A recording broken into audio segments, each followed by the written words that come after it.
Chers téléspectateurs, bonjour. C'est un plaisir de vous retrouver aujourd'hui pour ce nouveau numéro de notre émission Psychodrome. Aujourd'hui, nous sommes en compagnie de M. Zenzina Safiou Malnéré, psychologue clinicien. M. Zenzina Safiou Malnéré, bonjour. Bonjour, madame. Alors, aujourd'hui, vous allez nous parler de l'autisme. Mais tout d'abord, avec les téléspectateurs, on aimerait bien savoir ce que c'est que l'autisme. Ok, merci. L'autisme, pour mieux le comprendre, je dois retourner un peu vers l'étymologie du mot, qui vient du mot grec. Autisme vient du grec. Autos, qui veut dire soi-même, et isme, qui veut dire état. Donc, en résumé, l'autisme, c'est un état de repli sur soi. Aujourd'hui, le terme autisme a évolué, qui aujourd'hui, quand on parle autisme, on sous-entend un trouble, qui est un trouble envahissant de développement, selon la classification internationale des maladies, ou carrément un trouble du spectre autistique, selon le DSM-4, qui est le manuel diagnostique et statistique de la classification des maladies mentales.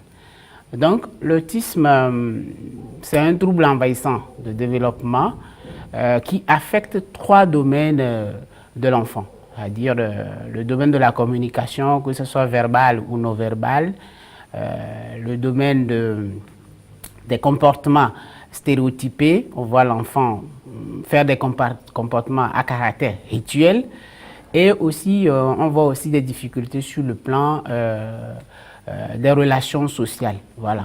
Donc c'est ce qui caractérise un peu l'autisme. Sur le plan interpersonnel. Interpersonnel, voilà. D'accord.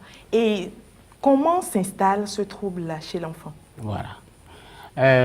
L'installation de l'autisme n'est pas brutale. L'installation est quand même à une durée. Ça s'installe, le tableau clinique doit être complet à 3 ans. Voilà. Premièrement, on peut voir chez l'enfant, par exemple, on sait qu'un enfant, à 3 mois, doit pouvoir faire des grands sourires. Voilà.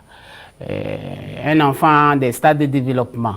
Donc, quand il y a des retards ou bien des manques de comportement au niveau de ces stades de développement, ça alerte le professionnel qui voit que il y a quelque chose qui ne va pas chez cet enfant.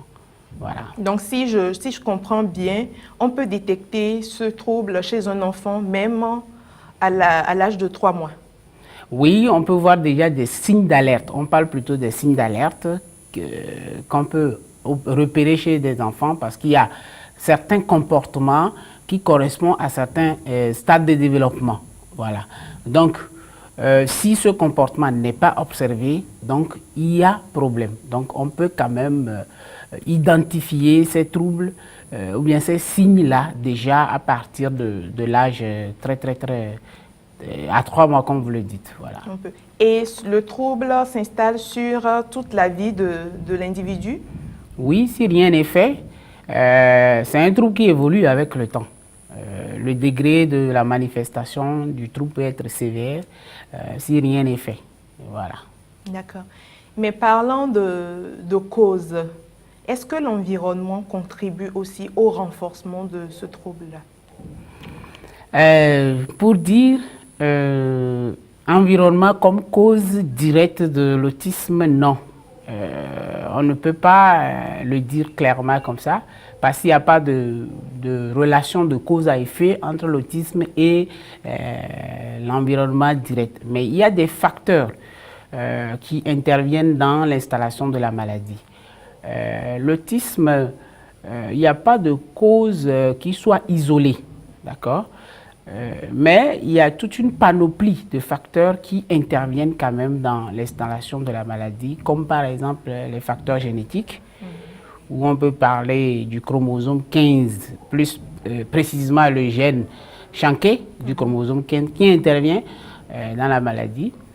Il y a aussi le dysfonctionnement cérébral, c'est un trouble neurodéveloppemental. Donc, il y a certains côtés du cerveau qui sont quand même atteints. On peut voir chez les autistes le cervelet, le volume du cervelet qui est un peu plus gros que ceux des enfants normaux ou bien typiques, on peut le dire comme ça. D'accord. Mais vous, en tant que praticien, lorsque vous recevez un enfant en consultation, avant de déclarer cet enfant comme autiste, Voilà. quelles sont les procédures que vous mettez en œuvre pour diagnostiquer ce problème-là chez l'enfant? D'accord, merci. Ne faites pas de diagnostic de l'autisme qui veut, mais c'est des gens outillés, formés. Parce qu'il y a des outils. Et ces outils, on doit être formé pour pouvoir poser le diagnostic. Donc, d'abord, c'est une équipe pluridisciplinaire qui travaille sur un enfant autiste et chacun fait son côté. Donc, comme outil, on peut utiliser le CARTI, qui est une échelle d'évaluation pour voir le degré de sévérité de l'autisme. On peut utiliser ADI, qui est un guide d'entretien, et aussi ADO, qui permet de voir également l'aspect socio-communicatif du trouble de l'enfant. En dehors de ça, il y a aussi le diagnostic différentiel qui se fait. Il y a des tests que les médecins prescrivent pour pouvoir faire voir s'il y a une implication du gène, quelle est la partie du cerveau qui est atteinte. Donc il y a beaucoup de... on peut faire les imageries par magnétique à résonance, IRM. Donc toutes ces analyses quand même nous permettent, en plus de l'observation clinique qu'on fait de la pathologie, ça nous permet quand même d'orienter vers un diagnostic. Du moins, on met quand même un enfant qui a des troubles envahissants de développement qui restent à clarifier. On peut le dire comme ça. Maintenant, parlons des trois domaines dans lesquels s'inscrit l'autisme. Au niveau du domaine de la communication, qu'est-ce qu'on remarque chez ces enfants-là de façon pratique? Voilà. Sur le plan communicationnel, je vais dire par exemple, les enfants autistes, vous allez voir par exemple un nourrisson qui n'arrive pas à anticiper quand on veut le tenir dans les bras. Tout enfant, à 2 semaines, à 1 mois, quand on anticipe de le tenir dans les bras, vous allez voir l'enfant qui essaie quand même de vous prendre dans les bras aussi. Voilà, l'enfant arrive quand même à faire ça. Si un enfant est indifférent à ça, ou bien un enfant qui vous évite dans le regard, vous voyez un enfant dans le regard et lui détourne les yeux, il ne veut pas vous voir dans le regard. Un enfant qui est carrément indifférent des émotions ou qui ne réagit pas quand on l'appelle. Si par exemple l'enfant s'appelle Kofi, on dit Kofi et puis il ne réagit pas. Voilà, c'est des signes qui quand même montrent qu'il y a un problème. Sinon tout enfant, il y a certains comportements qui démontrent quand même que il est avec vous, il est en interaction avec vous. Donc quand il y a ce problème d'interaction, c'est qu'il y a un problème de communication également qui s'impose.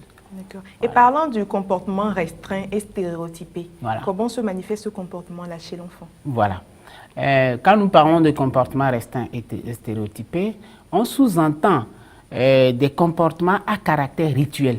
Vous allez voir un enfant qui s'obstine à reproduire les mêmes types de comportements. C'est-à-dire, par exemple, il peut dans la journée balancer la tête comme ça. Voilà, à faire ça toute la journée. Voilà. Je le fais de façon pratique pour que les gens puissent comprendre qu'un enfant qui prend son temps à sauter, voilà, à sautiller, ou bien il est fasciné par exemple, les enfants ont des jouets, naturellement. Mais vous allez le voir, lui, il est plus attiré par une partie seulement du jouet. Par exemple, vous voyez par exemple une voiturette. La norme suppose qu'on pousse la voiturette. Mais lui, il va prendre la voiturette et puis vous allez le voir, il va tourner que la roue. Et il va amener même le jouet plus proche du regard pour pouvoir tourner la roue. Donc, c'est des comportements à caractère rituel. Certains des enfants vont passer plus de 2 heures à regarder le ventilo tourner. Vous voyez, il est fasciné par ce mouvement de rotation. Voilà. D'autres sont aussi fascinés par l'eau du robinet, la façon dont l'eau coule du robinet, ces enfants sont tellement fascinés par ça.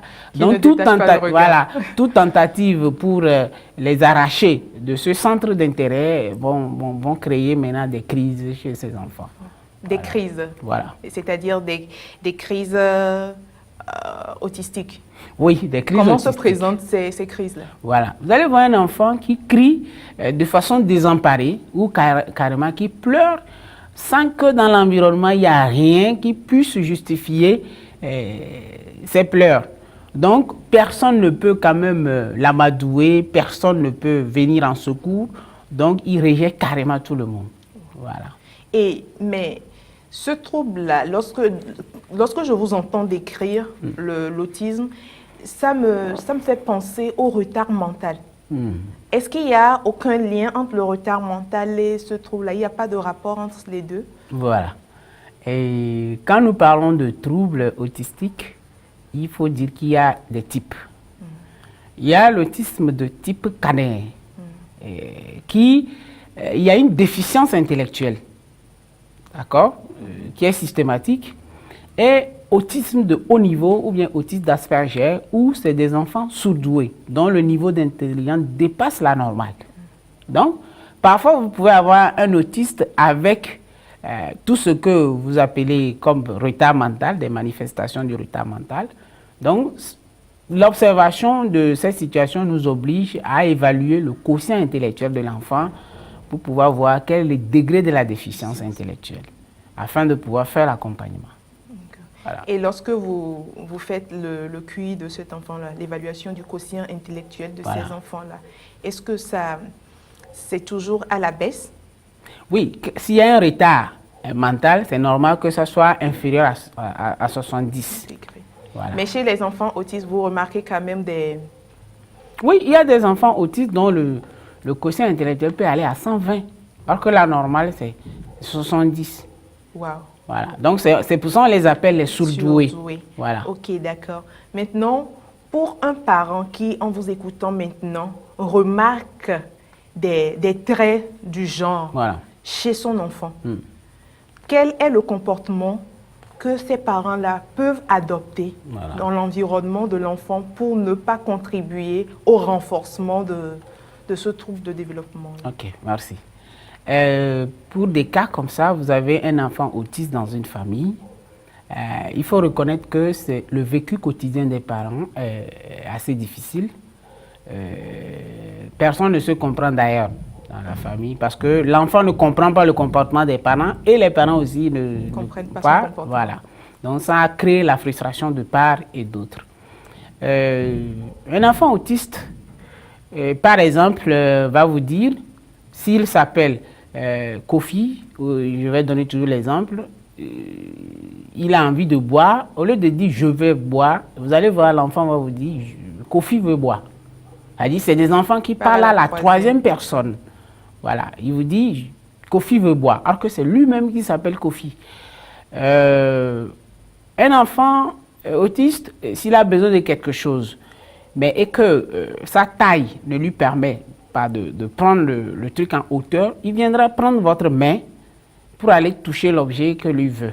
Dès qu'il prend l'objet, il vous lâche. Il ne vous dira pas merci, il ne va pas manifester. Parce que pour lui, tu n'es que la continuité de son corps. Dans cette situation, les parents sont frustrés. Un enfant autiste n'aime pas le changement. Dans son environnement. Dans son environnement. Tout doit être intact. Donc, ils ont ce désir d'immuabilité parce que c'est des gens qui ont une mémoire visuelle assez élevée, qui peuvent photographier les choses de façon, sous forme de clichés et les envoyer dans la mémoire à long terme. Donc, c'est des enfants, dès qu'il y a un petit changement dans leur environnement, ils le remarquent et puis manifestent ce type de changement. Alors, il faut que vous compreniez votre enfant. Par exemple, un parent qui veut peindre la chambre d'un enfant autiste, que ce soit la même couleur chaque fois. Vous ne devez pas changer le blanc en rouge ou bien le rouge en blanc selon votre désir. Non. Vous ne pouvez pas faire des changements du meuble de la maison à votre guise, parce qu'aujourd'hui je suis fatigué de telle position du lit, de telle position de la table. L'enfant autiste ne peut pas. Ça va de même pour... voilà, ça va de même également pour les nounous. D'accord? Et on va voir que quand vous changez de nounous, pour l'enfant autiste, il va manifester des crises. Ok, Voilà. monsieur, nous allons revenir tout à l'heure pour parler du changement dans l'environnement des enfants autistes et comment rentrer en contact avec eux. Chers téléspectateurs, nous vous retrouvons tout à l'heure pour la seconde partie de cette émission.